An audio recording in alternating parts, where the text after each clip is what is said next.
All right. And good morning, good evening, good afternoon, whatever time you might be listening to this little session that I have created just out of my own meditation, out of my own um, desire to have absolute clarity or more clarity, more understanding on those things that uh, that arises in our experience. And today, I'm just really was has been kind of consumed by the thought um, as it pertains to what we call the real you, or you hear us on our truly live show. We talk about the real you. If you would look at our in about sessions and from the Truly Foundation, which is our nonprofit organization, we spend a tremendous amount of time talking about the true self, talking about uh, reality, talking about oneness, and we also spend a lot of time on the subject of awareness. You hear that in a lot of our talks, a lot of our conversations, and and so um, and just one recent session kind of struck me when the question came up about awareness. We were having a conversation on awareness and talking about that ultimately that's what we are. We are awareness itself. It is it is that which identifies us or makes us like the one creator. It is what makes us like God. It is that likeness, that image that we were made in awareness, which we substitute sometimes with the word consciousness. Consciousness and awareness are interchangeable. To be conscious, or to be aware, uh, we're saying that those are synonymous. Or to be God is to be conscious and to be aware, and we're saying that that's what God is. That's what ultimate life is consciousness and awareness. And this consciousness and this awareness that we talk about, not that it is some made thing or created thing, but we talk about it from the standpoint that that is all there is. That is what reality is. It is to be conscious or to be aware.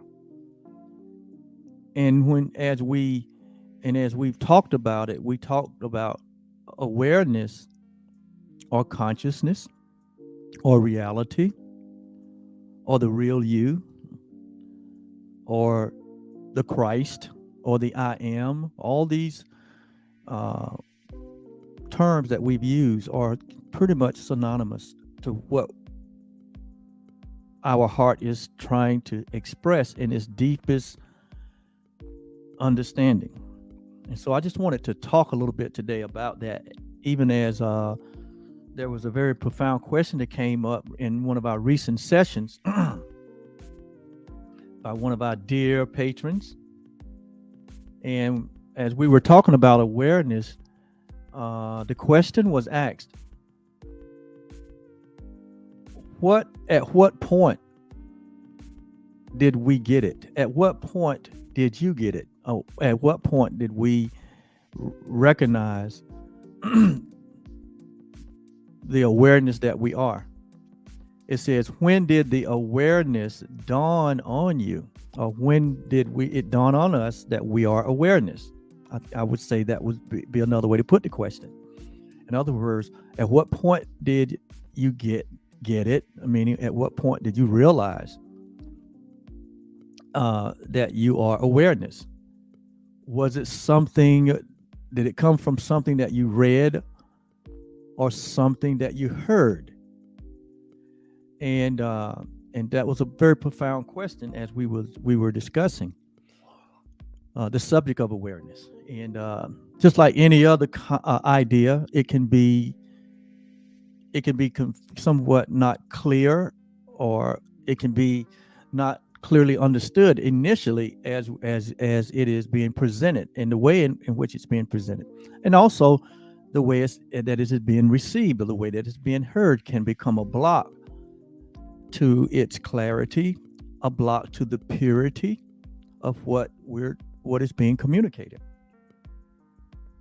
And so we hear the word a lot today, to be aware or to be awake.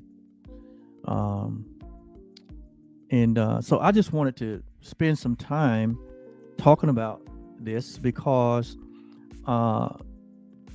it just in my own experience, and just from my own understanding,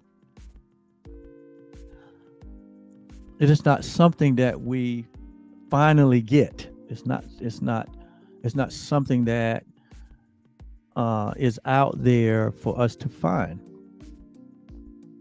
Even though the great teacher says, "Seek and you shall find, knock, and it shall be open unto you." But when we talk about awareness from its purest sense, we're not talking about something to acquire or to obtain. Ultimately, awareness, which is what is ultimate, what we're talking about is the reality that is all there is. That is what reality is. It is being conscious, and it's being aware. Without it, nothing happens. Without it, there can be no experience. Without consciousness, there is nothing to experience. And we can have no experience. All experiences take place within the boundless, endless, unlimited reality of awareness or consciousness. Without it, consciousness has to be first. And it is through consciousness that we understand that it is always present. It is the only thing that is unchanging.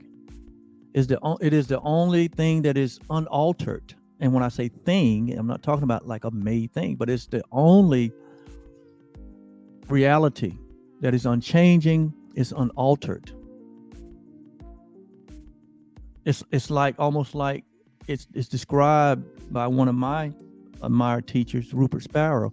It's described as this boundless, endless, colorless state, field, this boundless field, this borderless field of reality. And it's all encompassing, meaning that it pervades everything.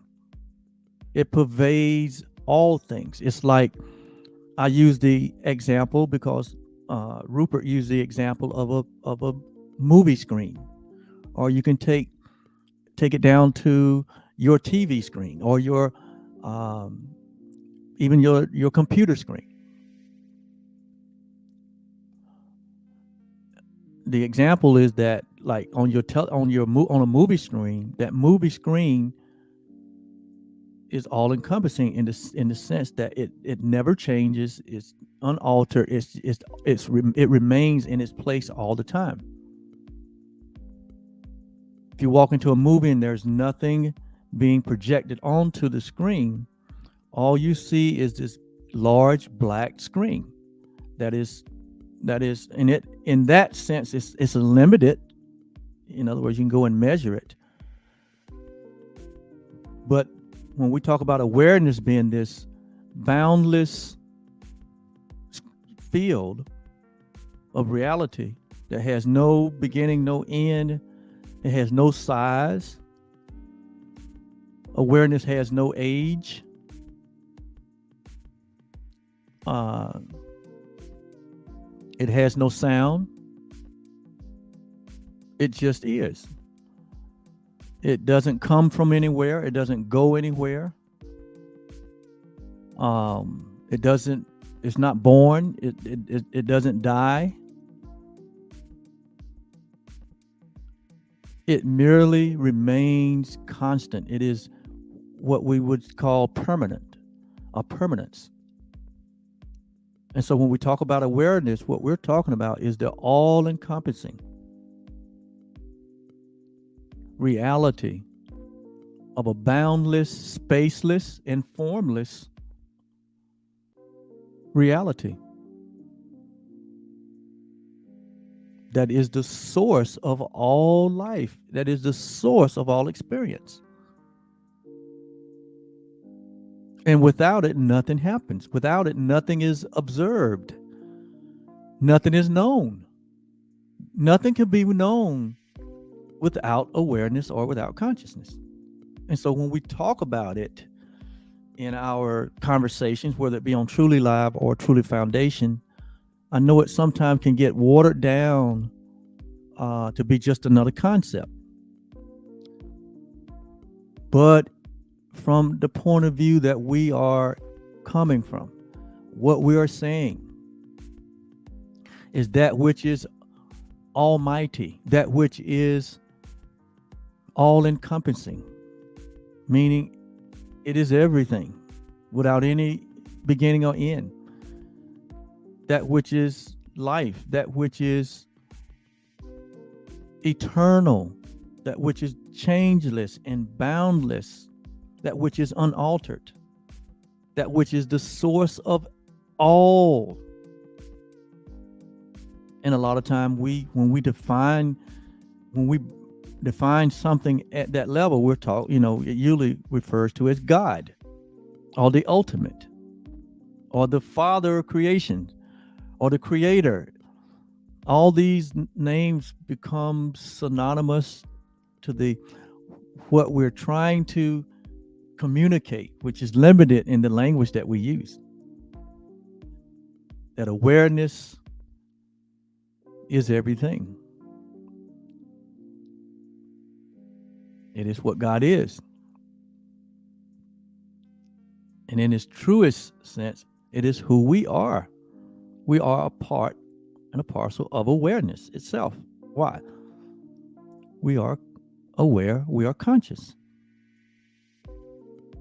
So therefore, we become the observer of all. We become the observer. One of the features or functions of awareness is that we're always knowing. That's why if you look back over your life, you will always notice that you was aware, you was in the knowing or in the knowledge or in the know of what was going on in every experience that you have. What was always present was that part of you that was the observer. And then you notice that there was a part of you that was actually experiencing what you were observing. They're not two different things in the sense that without the awareness or the ability to observe, there will be no ability to observe anything. So that which observes and that which is observed, the event or the experience itself, the activity, they're really one and the same. However,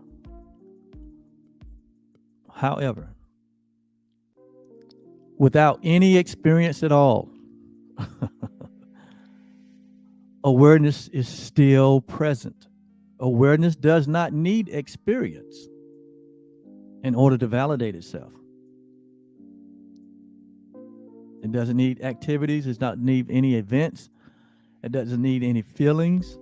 It doesn't need any sensations. It doesn't need a body. It doesn't need any material things. Awareness doesn't need form at all, or even time to validate itself. Awareness is before time or form or any experience that you can have, or any experience that can be what? Observed. So ultimately, when we talk about awareness, we're talking about the ultimate. That is the ultimate, unchanging, unaltered reality of the one thing, of the foundational thing that life is. And because you share in that awareness, different traditional religions refer to it in different ways. And that's okay. It's just a matter of communication. But as we expand our understanding of it, we begin to enjoy the true nature, or like we say, the real you that we are. As you expand your deepest understanding of the fact that you are awareness itself, being aware of itself, or being yourself. And it's very simple. It's not complex, but we can make it complex in sometimes the way we explain it, or sometimes the way we receive it. But this is the most natural. It is the most natural experience for you or anyone to recognize that it is through, or it is awareness that you are, and not so much your bodily experienced identification. That is what changes. That is what has experiences. That is what have sensations. That is what that is what goes to kindergarten. That is what goes to college. That is what decides to have relationships and get married. That is what decides to take up different hobbies. That is what decides that it likes certain food, or it doesn't like certain food. That is what decides that it wants to do with its money. That is what decides what it wants to do with its skill set. That is on the side of experience. And what we try to communicate is that is not your true identity, because that is what changes. That is what flux and flows. That is what have different experiences. That's not the real you. But that is you, in the sense that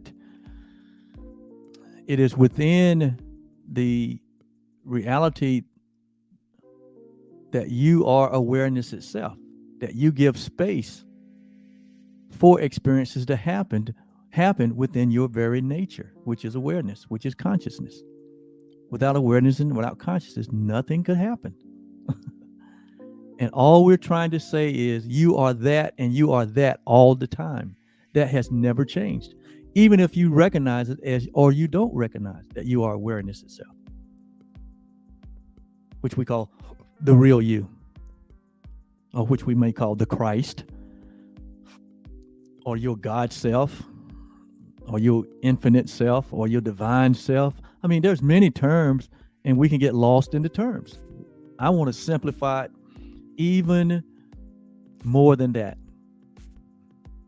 I want it to be so, I don't want it to be so, it is so simple that as we talk about it here in this session, I think you're going to expand your deepest understanding of the reality that you and I are awareness itself, becoming aware of itself. And we become aware of our being this borderless, bodiless, timeless being that we all share, called awareness. As you become more open and aware to that, it is through our experiences that are used to open us up to this fact, because this is a fact. It's a matter of fact. This is what all of us always have been and always will be, regardless of our experience. We can't change our nature.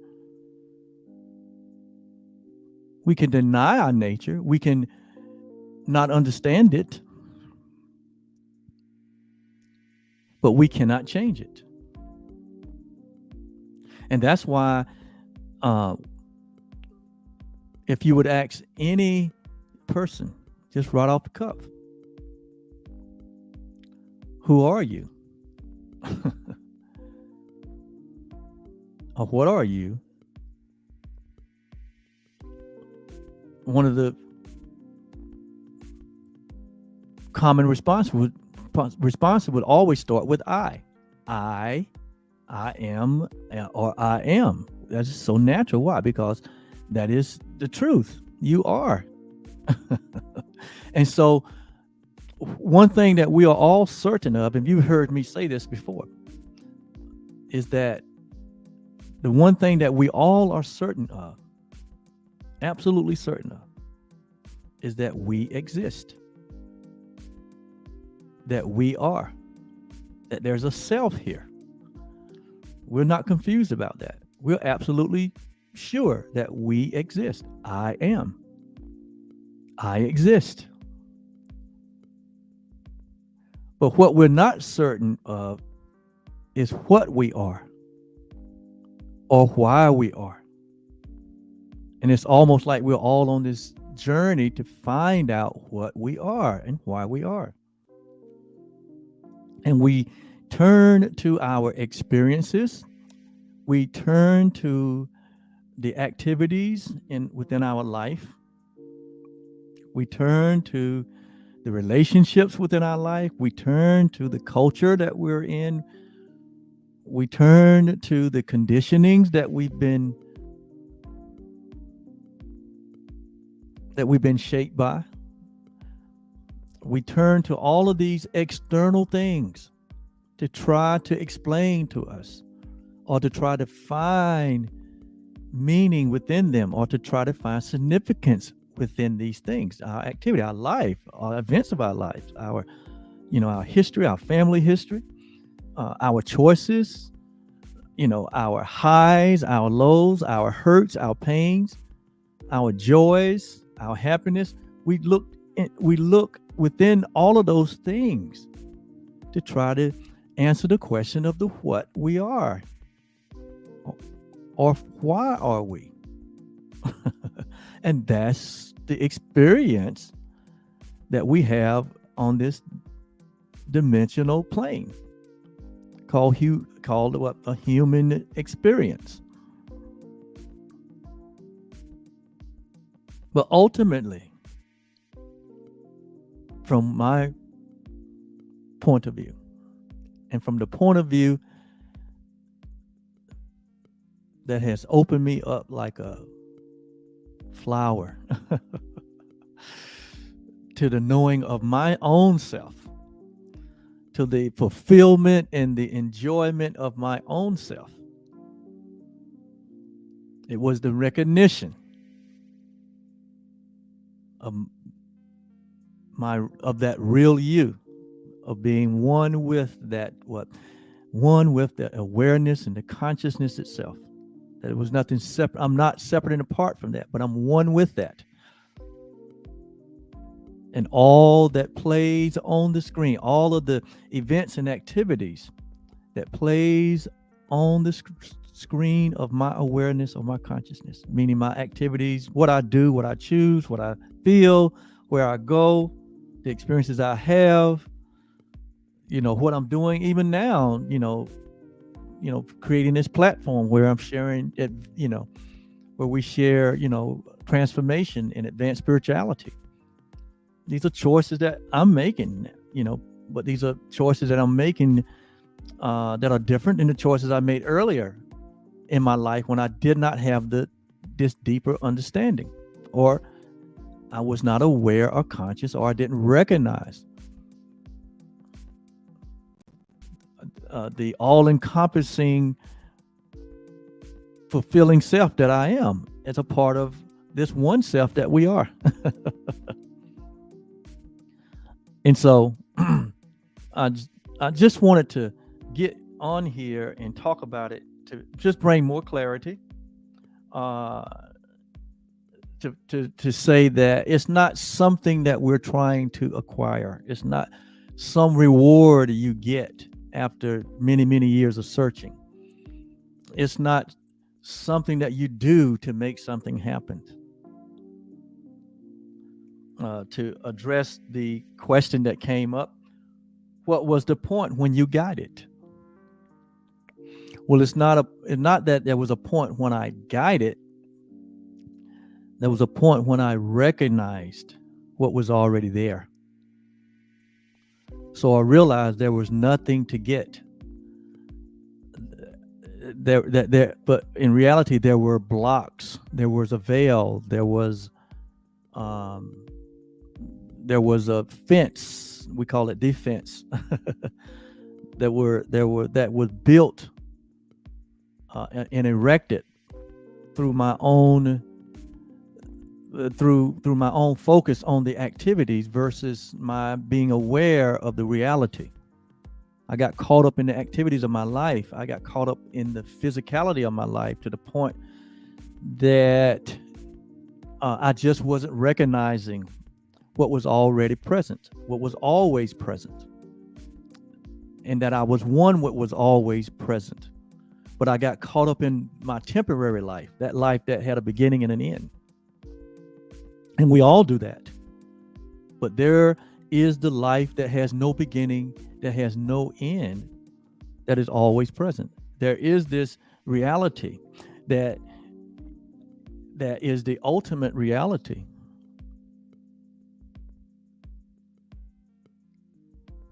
That one can come to know. Jesus talked about it this way. He said that you shall know the truth. Notice now, he said, you shall know it. And the truth that you know will make you free. So their truth or reality or awareness or consciousness can be known. And it wants to be known. It is in the knowing of itself that it shines in its greatest glory. It is you coming to know your true reality. It's in the knowing of yourself that you become this bright, shining light that is self-evident, that you are one with reality, that you are already this unchanging, unaltered, borderless, boundless, unlimited expression. And not just an expression, but you are it. You are the real thing. You are awareness itself. You are God itself. And the activities of your life,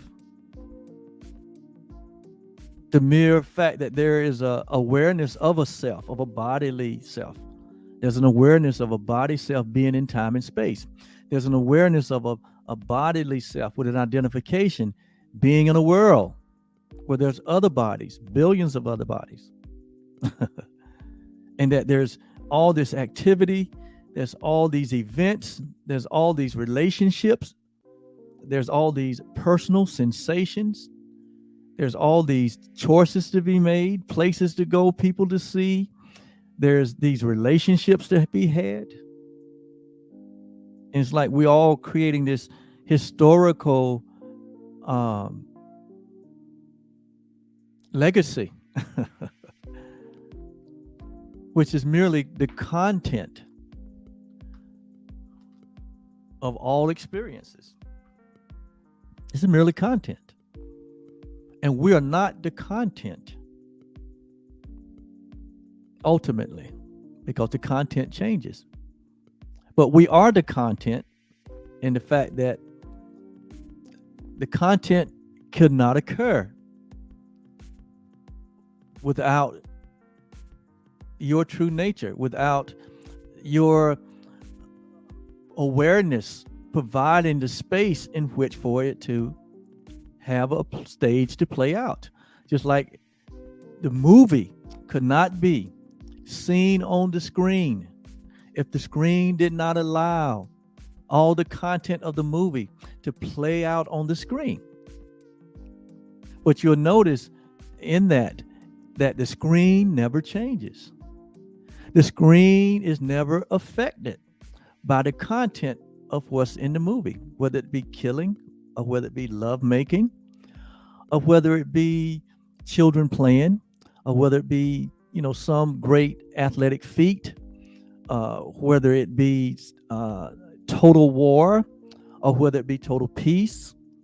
Where in this movie there's this, great gathering, or whether in the movie there's this one person that's all alone, whether this person is happy or whether they're depressed. All this is showing up on the screen. That's providing the space for this to happen. And so the screen is like the observer. And all of the content of the movie is like that which is being observed. But it never affects the screen. It remains the same. Likewise, who we are as conscious being, who we are as aware beings, we are never changed by any activity on any level in this world or in any other world or any world to come. We're never altered. We're never changed.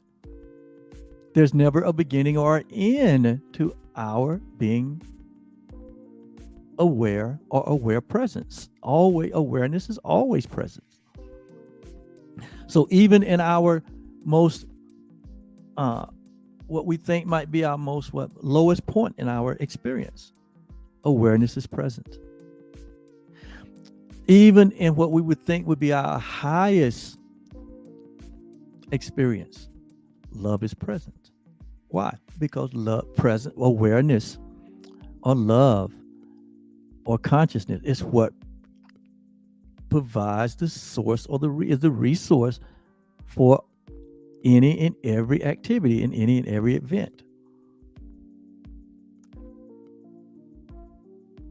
So the self that we experience as a body self,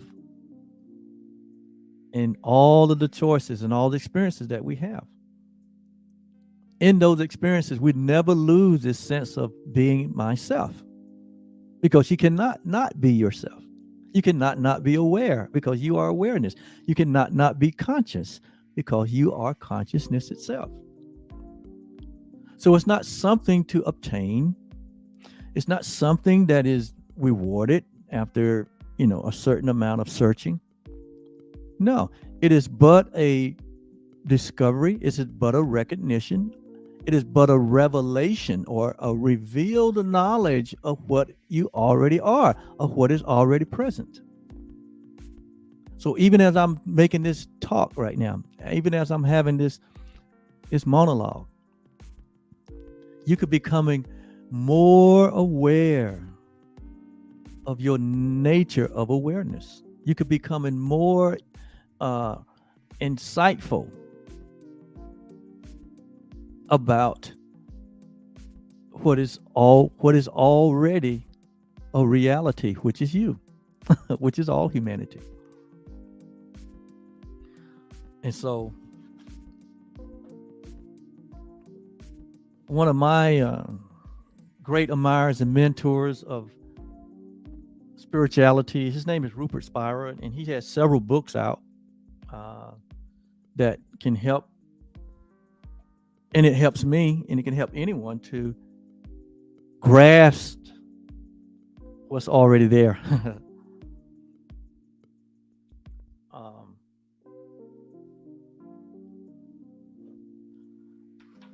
He has this one book that's called Being Myself, and I'm going to read from page 8. I think it will help us right here. I just want to read from page 8. And it says, enlightenment is, as such, not a new or extraordinary experience. I mean, when you hear the word enlightenment or awakening, Sometimes we think this is like something really far out there, something really super spiritual. But here, Rupert shares with us that it is not something new or extraordinary. It's not an extraordinary experience. It's not an extraordinary event. He says it's not new and it's not extraordinary. And so in our journey of experience, it's like we're seeking for something new and for something extraordinary. And that's just part of, the diversion. That is even part of and that sounds like, something that is good, but that's also part of what diverts us away from just the simple truth of being present, of what is already present. We think that there's something new, there's something extraordinary that we have not experienced, that if we would experience it, then we would be enlightened or awakened. And that's not the case. Like in the story of the prodigal son. The prodigal son being at home with his father and his other family and all the servants, and was just symbolic of that which we call awareness. That situation was just symbolic of what perfection is, just like the creation story where there's the Garden of Eden. The Garden of Eden is symbolic of what is ultimately that which is perfect, complete, and whole, all-encompassing. All provisions made. There's no need. Everything that there is within that. It's within that unit. So in the story of the prodigal son, the idea came to the prodigal son that there was something that he didn't have that was outside of his father's domain. Just like in the creation story, the story of Adam and Eve, story of the Garden of Eden, that's just symbolic.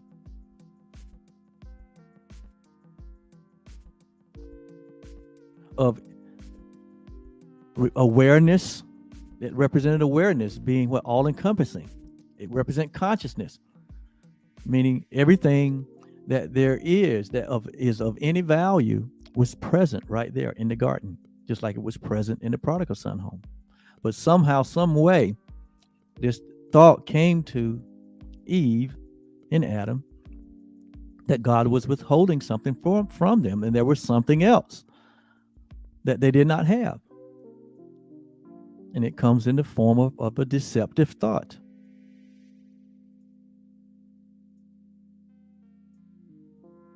And so it is through that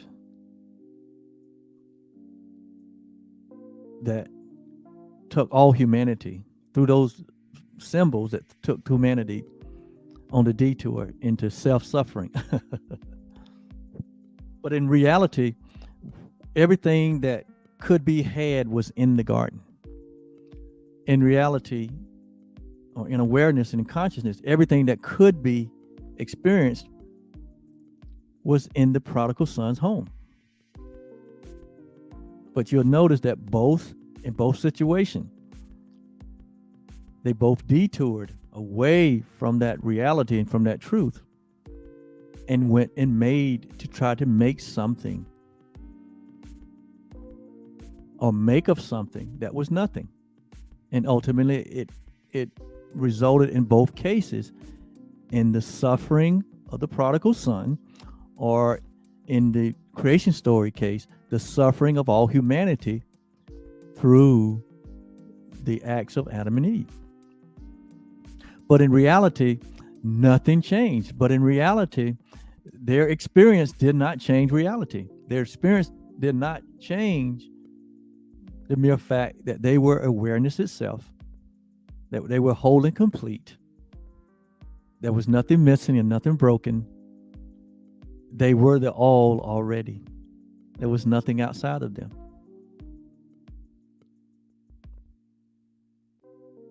And so when we try to find something outside of our true nature of awareness or consciousness, which means we're completely whole, we're completely secure, we're completely and eternally safe. When there's a thought or an idea that we're not whole or we're not complete or we're not safe, the idea that there's lack and there's scarcity, what it does is trigger us into looking and seeking within content, within activities, within relationships, within a world that is temporal. We seek to make something of nothing to satisfy everything. And what you get is what we've experienced. But even those experiences have not changed anything. You might think to yourself, well, if I didn't have this relationship, or maybe if I didn't have this child, or if I didn't make that decision, or only if, and only if, and only if, and only if, things would be better. That's part of the deception.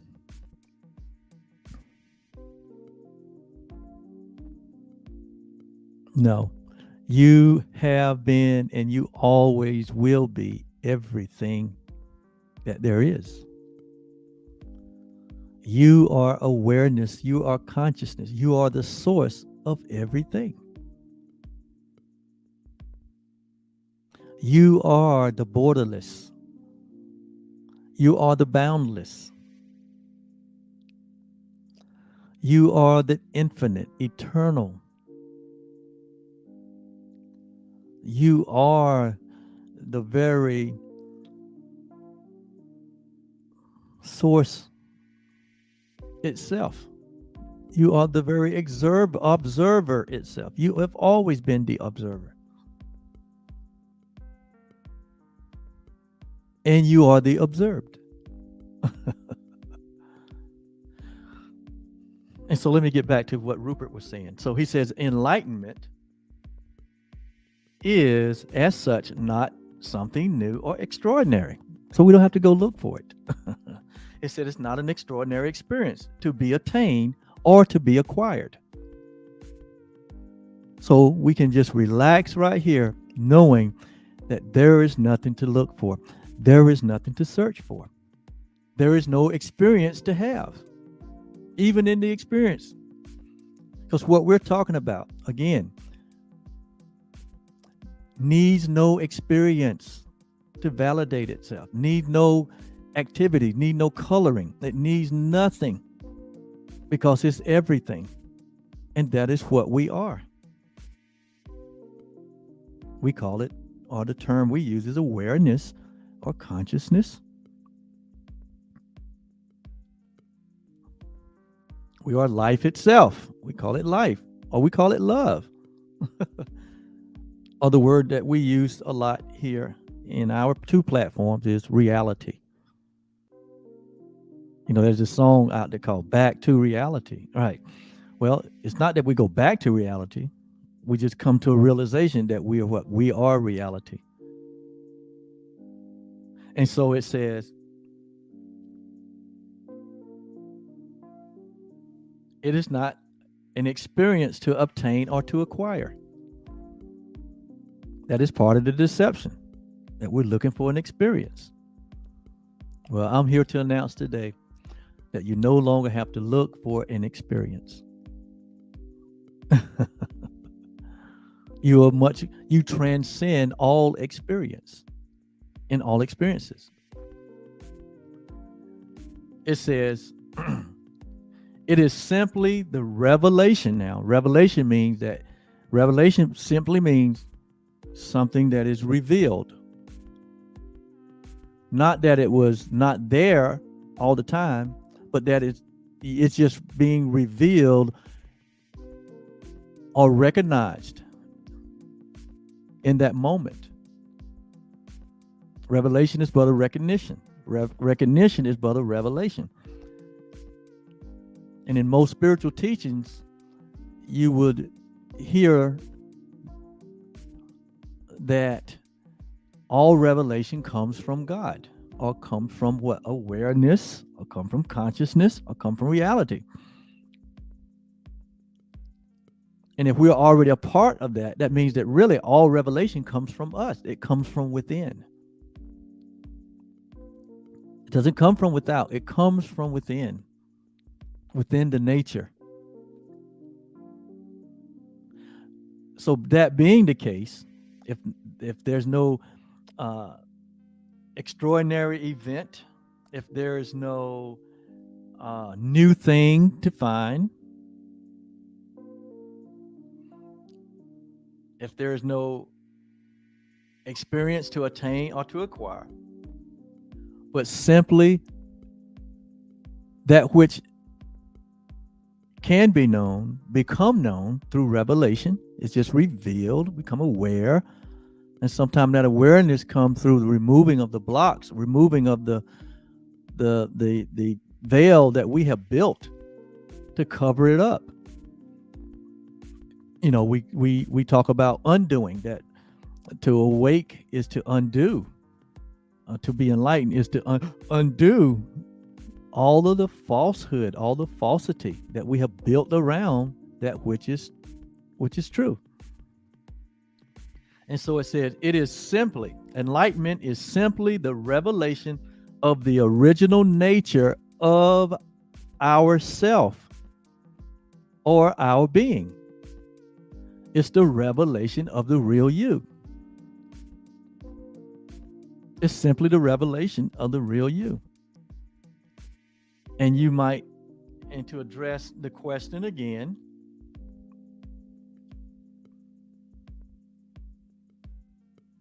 which was asked, at what point did you get it? When did awareness dawn on you? Was it something you read, something you heard? Well, according to Ruford, according to the scripture, the Bible says that it is through revelation knowledge that Paul come to understand what the Christ is. That Paul came to all of the revelations. So that means that it was a direct unveiling, it was a direct exposure to reality coming from his own nature. It came from within. Because if you are a part of that which is the truth, that which is the truth will reveal itself to itself. It's like awareness is aware of itself. Consciousness becomes a conscious of itself. Not a separate self, but of the one self.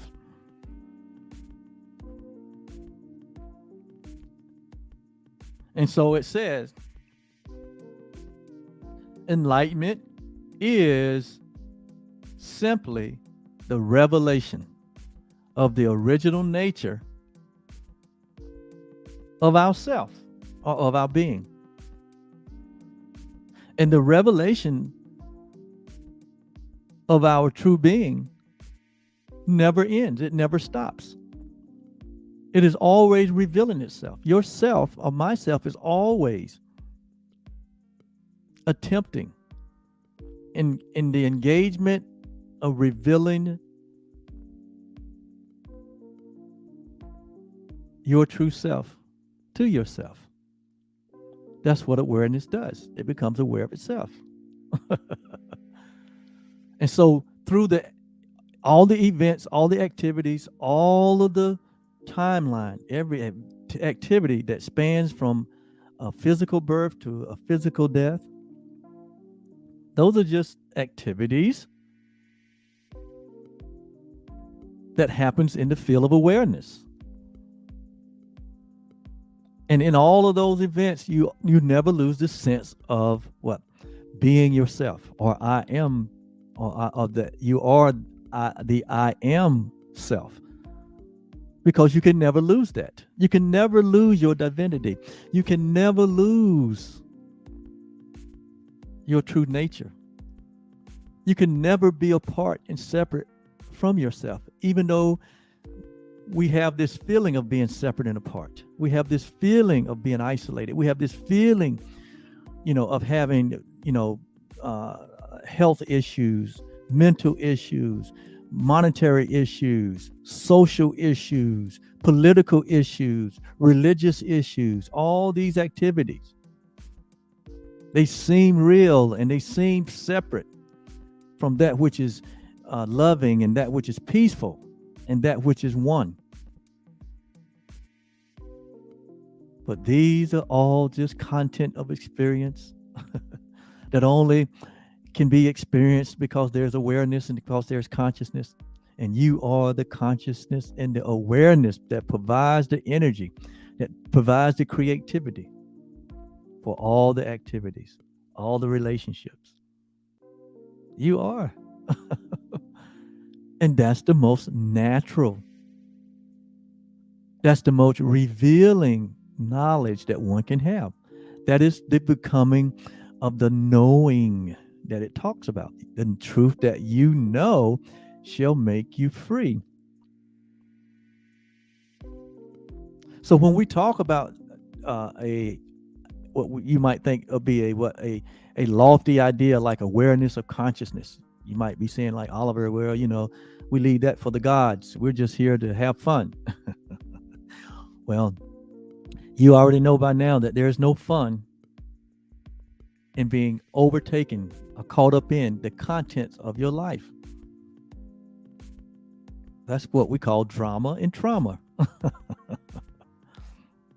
But that same drama and trauma can be transformed or transcended when we come to embrace the reality of our true nature as awareness, as consciousness, as God. In the perfection, in the holiness, in the completeness that it is, that we are. When we begin to now allow this awareness to pervade our perception, the way that we understand things, the way we perceive things, when we allow this knowledge, this knowing of perception, of awareness and consciousness to pervade every part of our life, we become this light, this great shining light, like Jesus said, you are the light of the world. Meaning you have come to a level of understanding of who you are. That you become like a portal or pathway for others to come to know who they are. And this is not sophisticated or complicated at all. This is very simple. But I hope this is helping. I know this is helping. Because even in my sitting here, revealing and sharing and talking about these things, I know the freedom that I'm experiencing. I know the expanded awareness that is coming over me. I know it's coming over you. And so I'll finish reading this. So I'll read through it again now without the explanation, and it's going to make sense. It says, enlightenment is, as such, not a new or extraordinary experience to be obtained or acquired.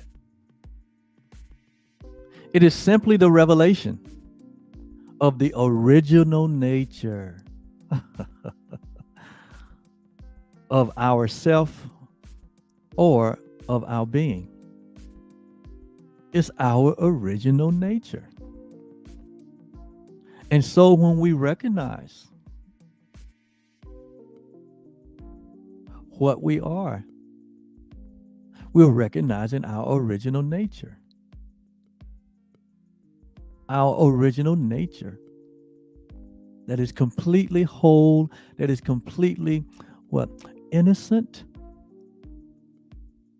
And we know how we have struggled with that concept of innocence. We have covered up our innocence with the concept of guilt. And we've made guilt a belief and have imprisoned our innocence in the jail of guilt. But today we open up the door and let what? The innocent go free. You let yourself go free. Why? It is through the revealed knowledge. It's through the knowing knowledge. So to address the question, is it something you read? Is it something you heard? It's some, how revelation comes. Well, revelation comes. It only comes from you. It only comes from awareness itself. So it's not going to be something you heard or something you read. It may show up in the form of hearing or something you read as witnesses to bear witness to what you already know to be true within yourself. It may show up that way, but it doesn't necessarily come that way. Ultimately, it comes from itself. It comes from you. It comes from you. So you don't have to go to a certain part of the world. You don't have to be in the presence of a certain person with certain credentials. You don't have to go to a certain school. You don't have to read a certain book. You don't have to be a part of a certain religion or a certain political party. You don't have to, be a certain age. You don't have to be under a certain amount of duress. There is no condition for revelation. Revelation is an ongoing, everlasting, ever-present reality.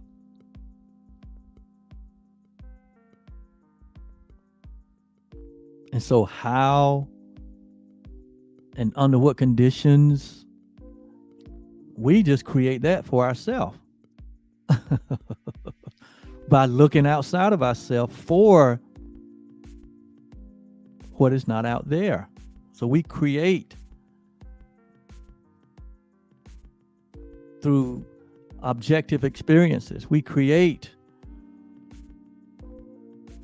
helpers. We create scenarios that causes even ourselves to provide the necessary means by which we come to recognize these things. That's why every human experience is totally different. Totally different situations, circumstances, and conditions. But it doesn't matter. Those are all what? Those are all experiences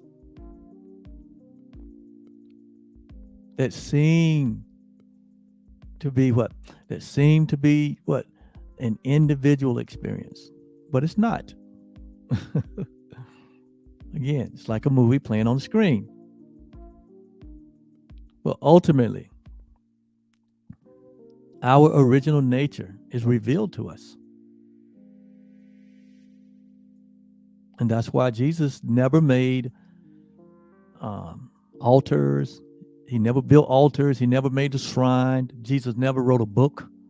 You notice Jesus didn't write a book. Jesus didn't leave anything in form. Why? Because he didn't want us what? Worshiping the form. We would have worshiped the form. We already do that in some of the things that he did. But Jesus never wanted us to worship form. Jesus never wanted us to be stuck in that which has been made. Jesus always pointed us. He was a pointer. He was a helper. He always pointed us back to ourselves. He always pointed us back to our what? True nature. He always pointed us to what? Our consciousness. He always pointed us to our awareness. He called it the heart. He said, whatever's in the heart. The heart.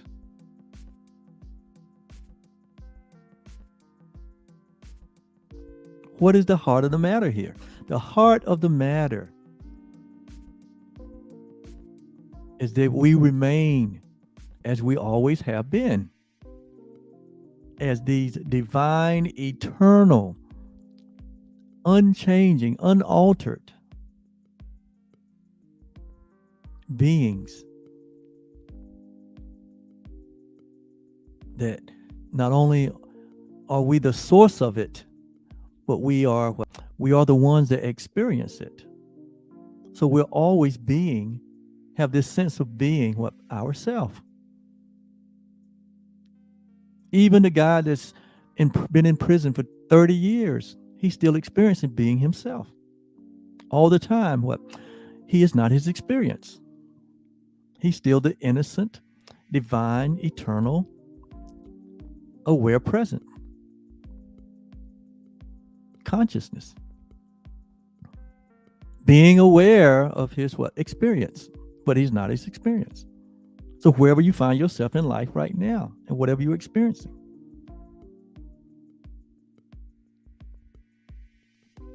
your awareness, your consciousness is revealing to you your true nature, regardless of the situation, circumstance, or condition. Because when you come to know yourself transcends all situations, circumstances, and conditions. And so there's no experience to have. There's no extraordinary experience. There's nothing new to find. You are the all-encompassing one. You have always been, and you will always be that. All of us.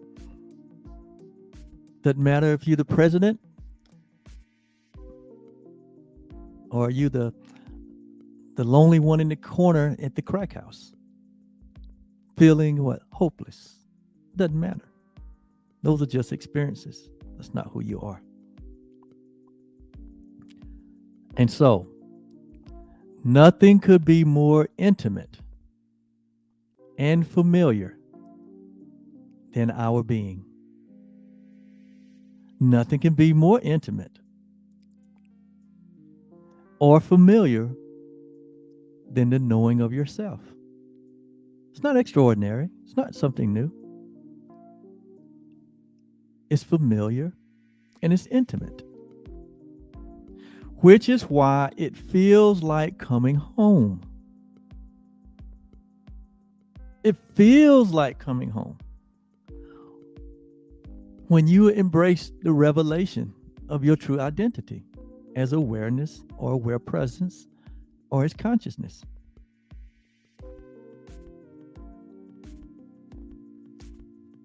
Traditional religion may say, as the child of God, as the Son of God, as the Christ. These terms only get us even more off center. So let's not get caught up in the terminology. Let's stay with the reality of what is being revealed here. It says it feels like coming home. Like the question was that, when did you know it? Part of the knowing can be the feeling. Do you sense yourself? Do you sense within yourself that you are a self? That you exist, that you're conscious, that you are aware?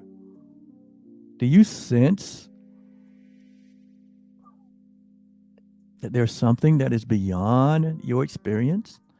Do you sense the fact that you are aware of what happens in your life and what happens around you?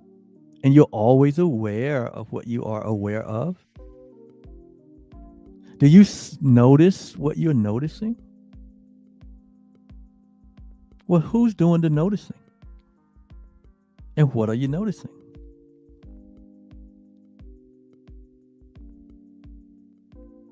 All these realities, including your experiences, they are part of the same self. It's just that one is permanent and the other is temporary.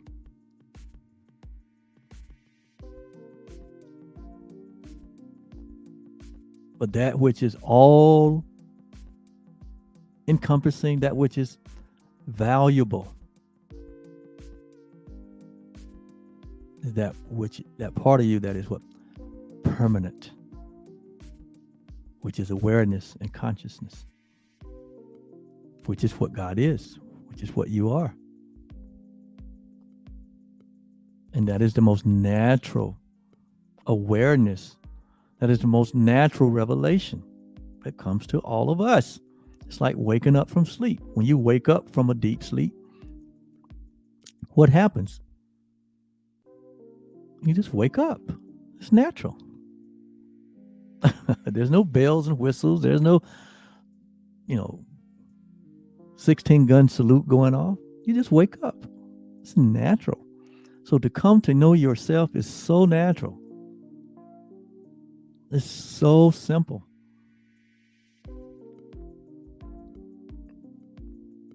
That we confused ourselves by looking for something new and for something extraordinary.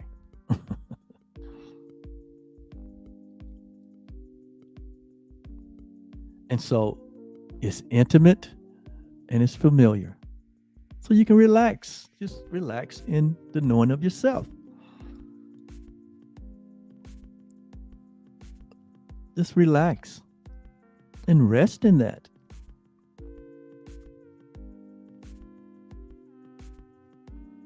You've heard me say many times that we are the holy home of God. That's what I mean. Once you get this, and you have got it, like the question came, once you accept this, it's the obvious. It is what? It's the ultimate. It's the, no, what's the word I'm trying to use? You can't get away from yourself. That's what I'm trying to say. You cannot get away from your lovely self. You can't, and you don't want to.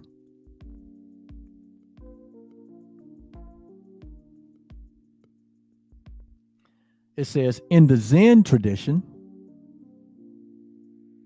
it is referred to as the recognition of our original face. The recognition of what? Our original face. And see, our original face is formless and timeless. It's invisible to the natural eye. In A Course in Miracles, it said that Jesus was a man who was having human experiences, that remembered God. Or it said this way: he was a man that what? Saw the face of Christ in all humanity. And it was in his seeing the face of God in all humanity, it said that he remembered himself. He remembered God. So Jesus, as a man, he saw, not with his natural eye, but he saw through the revelation of awareness and consciousness. He saw the reality of all humanity. And he remembered himself. He remembered God. Why? He realized that is the one self that we all are, that we all share.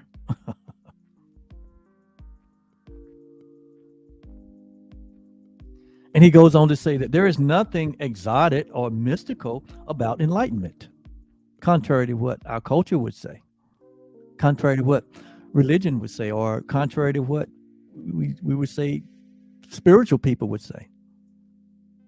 They're looking to be enlightened. They're looking to be awakened. He says, there is nothing exotic or mystical about enlightenment. It is simply the recognition of something that was always known. You already knew this. We already knew this. So it's like coming back home. Home school. He said, it is simply the recognition of something that was always known. So if it was always known, that means what? There's nothing to seek. There's nothing to find. There's something to do what? Just to be aware of. just to recognize. It says, indeed, it is always known. You have always known yourself. You have always known and been conscious of your reality.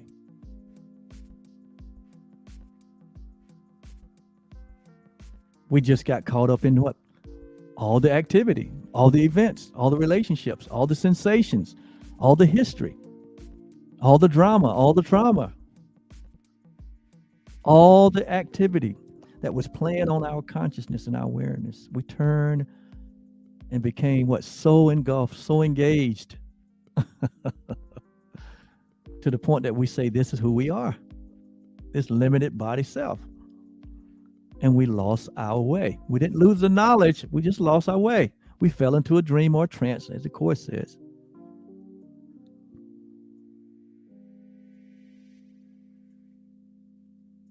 And our self was calling us all the time to wake up, to become awake.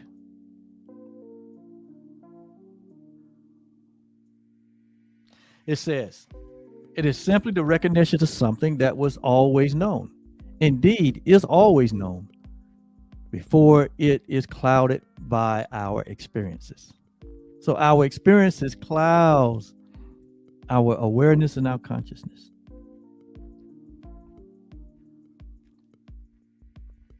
And then he closes by saying, no one becomes enlightened. Oh, that's a new statement. That needs some qualification. He closes by saying, no one becomes enlightened. Our being, our true nature, is simply relieved or set free of an imaginary limitation. So we get caught up in what Rupert called here imaginary limitations, which is the content of our life, which includes all our relationships, all of the events, all of the activities, all the sensations, all of the drama, the trauma, all of the good times, the not so good times, everything, the culture we're in, what goes on in the world. We get so caught up into that. He calls that what? We get relieved from the imaginary limitations. All those are limitations. Why? Because they're only temporary. But what's not limited is your boundless. What's not limited is your ageless, your birthless, your deathless. What's not limited is your infinite intelligence. What's not limited is the real you, as awareness and consciousness itself. The real you, as a part and a parcel of what we call God. Jesus even said it to the religious people of his time. In one of the New Testament books, on one of the Gospels, he said, and he was talking to the religious people, he said, have you not read? He said, or have you lost the knowledge of? He said, have you not read that ye are gods? He said, have you not read in your own religious books that ye are gods? In other words, have you become so taken by your imaginary limitations that you have forgot who you are? He said, and as a result, of your forgetting, you have lost your way. But I am here, to point you back to the way. I am here to be the light of the world. I am here as a helper, as a savior. Why? Because I have I have a shared interest with you. I am the very awareness that you are. And I have an interest in you becoming aware, reacquainted with your true self.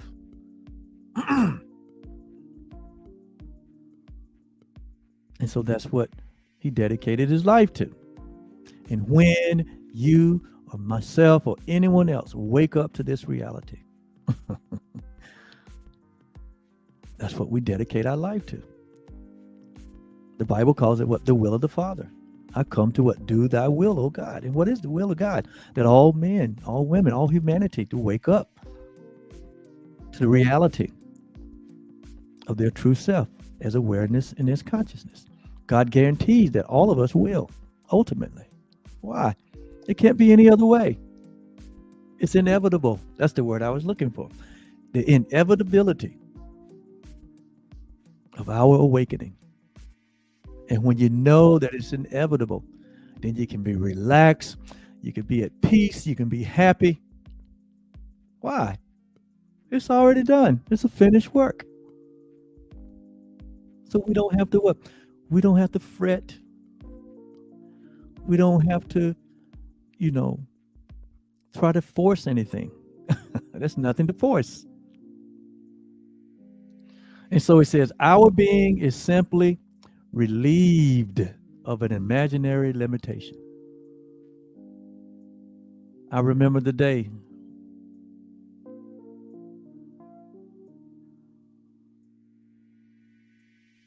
I remember the hour. No, I won't say the day and the hour. I remember the day and the hour I had an encounter. But since that encounter, my awareness, my consciousness has been expanding. My understanding has been going deeper. My love has been opening up.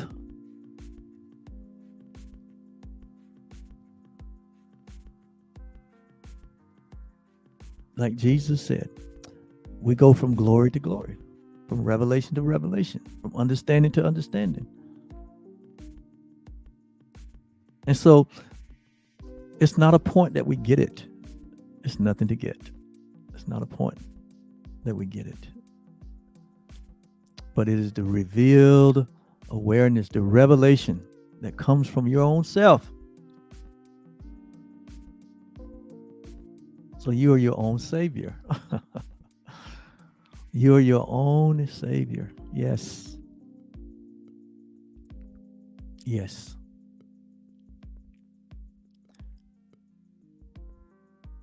It said, so as a result of being what? Relieved from the limitations. It says it's natural condition. And the natural condition from one being relieved from their own imprisonment is that of peace and happiness. And it shines forth from within as a great light for all the world to see. So hopefully this talk, this time together that I've shared on this subject will help expand your awareness. I'm only here to be helpful. I'm only here to help make sense of one's life. I'm not here to complicate or to take anything away from anyone. I am only sharing that which I have been shared in my own experience. But now I have integrated that experience with reality. And so it makes life so much enjoyable. I really, I have chosen the game of golf as a hobby, something that I like doing. And when I say I like doing, I don't just like playing golf, but I like the challenge that golf presents in the sense that it takes a certain skill set to really enjoy the game. And so in order to enjoy the game, it takes a certain skill set. I don't play golf just to play golf. I play golf because I I'm enamored by um, what it provides for me to become more aware of the skill set that's already within me. It brings out more. It brings out more capacity, the unlimited capacity that I am. And so, at one point in my golf career, I was playing golf, trying to. Uh, uh, I was playing golf because I wanted to become good at it, but at the same time, I was wanting to become good at it as a part of my search to find myself. Because I started playing golf when I was 22 years old. I'm 63 now. But now, as I have been brought to a more expanded awareness and expanded consciousness of who I am and know the truth of who I am, I even like the choice of golf even much better. Why? Because I understand that I'm not only playing golf, I'm experiencing the clubs, the balls, the courses, the people, the fellowship when I'm doing that. But I'm also aware in that moment that I'm observing myself. I'm the awareness itself. I'm the one that is allowing the golf to be experienced. So I'm the observer and the observed. And so it makes that event, that activity, even more meaningful to me. And likewise with you, whatever you choose in life, because you have a desire for it, because it resonates with you, or whatever the thrill is, whatever the sport is, whatever the hobby is.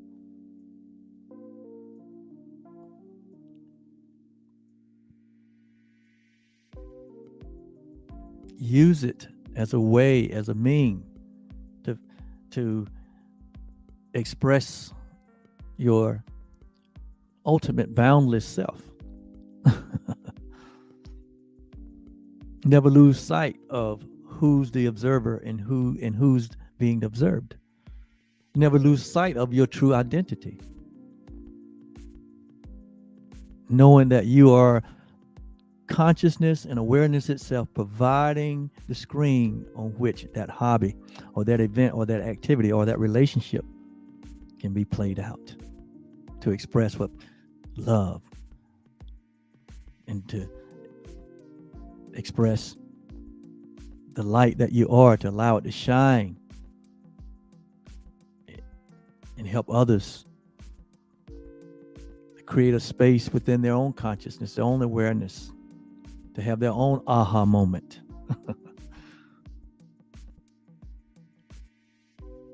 Thank you so much. I hope this helped. I love you guys. I love life. I love the fact of who we are. We are inseparable. We are awareness and consciousness itself. Sila.